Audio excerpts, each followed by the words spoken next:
د افغانستان اسلامي امارت محترم رئیس الوزرا الحاج ملا محمد حسن اخوند د مالیزیا د لومړي وزیر محترم داتو محمد انور ابراهیم لخوا ترسره شوې تلیفوني اړیکه کې د سیمه ییزو انکشافاتو په ځانګړي ډول د پاکستان او افغانستان پر وروستي وضعیت خبرې وکړې. محترم رئیس الوزرا پر ایران د امریکا او اسرایلو د یرغل په پایله کې په سیمه کې د ترنګلتیاوو د زیاتوالي له امله اندېښنه څرګنده کړه. الحاج ملا محمد حسن اخوند وویل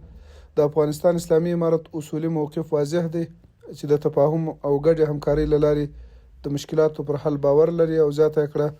چې د افغانستان اسلامي امارت د تیر کوچني اختر پر مهال د سعودي عربستان، ترکیه جمهوریت او قطر دولت په غوښتنه د دفاعي عملیاتو توقف ته په درناوي ښودلو خپل نیک نیت ثابت کړ. محترم رئیس الوزرا وویل چې تاوتریخوالی د هیڅ لوري په ګټه نه دی او باید له داسې اقداماتو څخه ډډه وشي چې د ترنګلتیاوو د زیاتوالي لامل کیږي او د ستونزو د حل لپاره باید له حکمت او عقلانیت څخه کار واخیستل شي. د مالیزیا لومړي وزیر هم د سیمې په وضعیت اندېښنه څرګنده کړه او هیله یې وښوده چې د افغانستان او پاکستان ترمنځ د تاوتریخوالي لنډمهالی توقف دوام وکړي او شته ستونزې د مخلصانه مذاکراتو او تفاهم له لارې حل شي. نوموړي زیاته کړه چې مالیزیا هڅې کوي له دواړو لورو سره په تفاهم په دې برخه کې مثبت رول ولوبوي.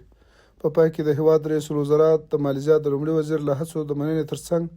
د ورته اړیکو پر دوام ټینګار وکړ.